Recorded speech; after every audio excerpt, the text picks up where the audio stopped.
Hey everybody, I'm back with yet again another Jurassic World Rebirth review. And in this review, we're going to be going over the all-new, brand-new Frenzy Packs. I don't have Proceratosaurus, even though it's just a repack. I will try to include a photo of the scan code at the end of the review, as I do not have that figure yet, since we have all the new ones, which is the important part. I got these at Target. I'm in the US. I've seen people get these at Walmart. So, and I have a feeling these will hit other stores like Myers, Kroger's, and all those stores. But for right now, these are hitting the Targets and Walmarts. Here is the barcode for the Annie. Let me try to get that without the flash being in the way. Alright, that should be good. Alright. How do I cut this? Oh, the blades there. Be very careful with blades, children, even though I shouldn't have to tell you this. Alright, let's chuck that all the way over there. Let's get this Annie right out of the box and on the reviewing shelf. It's a shelf. Very soon this shelf will be filled with the new Rebirth toys, some of which haven't come out yet. Alright, Annie. I like the sculpt. Sculpt's good. I really like the feathers. The colors, I don't mind the color palette, but I kind of wish they could have done the colors a little bit better. I'm getting tired of this half and half color scheme, where like half the body is one color and the other half is the other. Now, I don't mind if they could do it a little better. Like these feathers, I would like to see these feathers, especially on the legs. Like the feathering on the, because the feathers stop right here at the tail, which is not a problem at all for me. Like the feathers on the leg and tail, I would have liked to have had this green color extend all the way to there. But other than that, the sculpt's really, really good. I do like it. Let's go over the head sculpt real quick. Let me get this stupid hair out of the way. We have a beak, which is not painted. It's this color. It doesn't look terrible. You have yellow eyes. You have this purple color around the eyes, and the color on the head is a slightly darker shade compared to the rest of the green.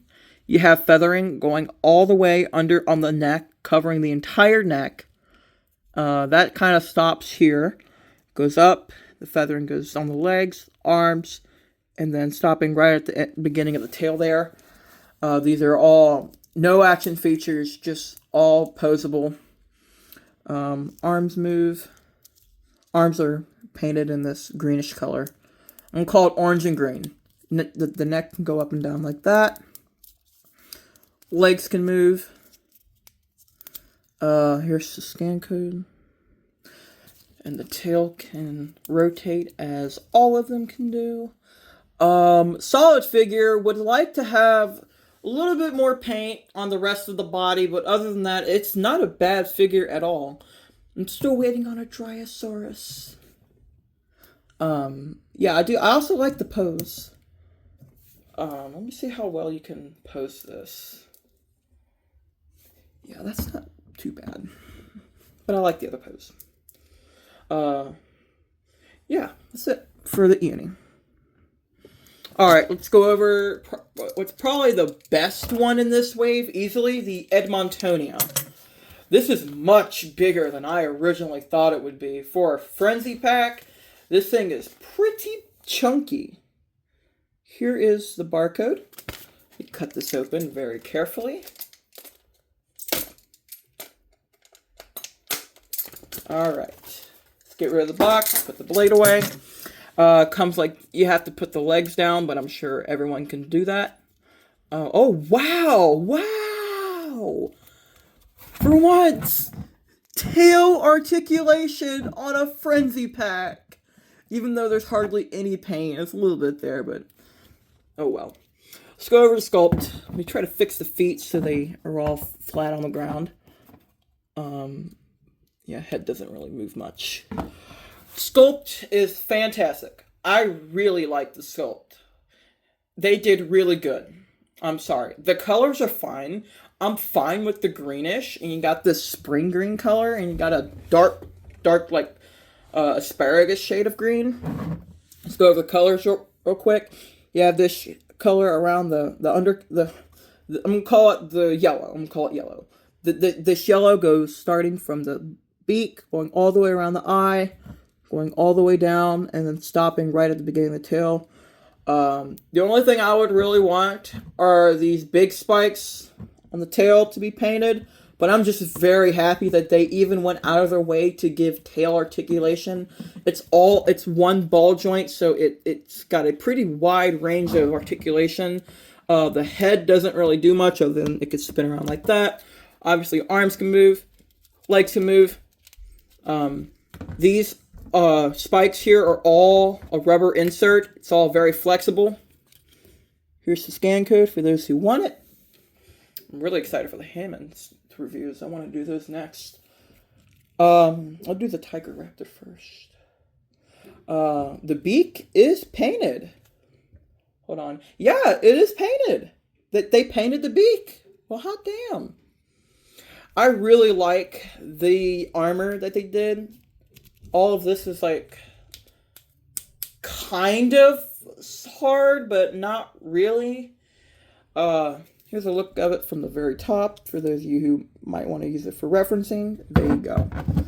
This is really big. I'm gonna, I don't want to take apart my whole shelf. That's the thing. Alright, Edmontonia, really big guy. He looks really good. Alright, here is the Torvinis. Very interesting. Another Metria Rinkid. Here's the barcode. I'll try to include the DCPI tag for the Frenzy Pack part. I'll try to include that in the video. I forgot to add it on the strike attacks. I completely forgot. Alright, there we go. That's all for that. I'll take care of the garbage in a little while. Oh wow, the articulation's really good. I really like this Torvinis. This looks really good. I'm sorry, I gotta put it on the table. Alright, let's go over the colors. The entire thing, except for the lower jaw and the front fins, are casted in a turquoise blue. Let's pose it a little better. I'm gonna open the mouth. Here's a look at the teeth. The teeth are quite small, but that's not a bad thing. Even though most of the time, the Mattel figures have really big teeth. I do think they are improving mostly. You have these eyes. They're in a yellowish orange color. They actually painted the pupils. You have the striping patterning. It's like a dark greenish color. You got starting right at the tip of the nose, going all the way down. You have these small scales here. You have these little wounds and cuts and scratches and stuff all over the body, which really gives more life to these sculpts. You have these really, really big back flippers and a ginormous tail fluke. And then we got the undershading, this off-white going all the way down, the front flippers, and then stopping here. Here's the scan code. Their articulation's pretty good. The mouth can open and close. The neck can go up and down. The flippers are on a ball joint, all four of them. They all can move. And the tail can spin around like that. There's nothing terribly wrong with this figure. The only thing I would really do is maybe put some of this whitish color on the flippers and going down the tail. Other than that, it's a pretty solid figure. I do really like the sculpt and the colors. Looks very good. Alright. I do not have Proceratosaurus. I'm going to try to include a scan code right around now. It's not going to be my picture. I'll try to give credit. I'm not sure exactly which one I'll use. I will see you guys in the next one. Peace.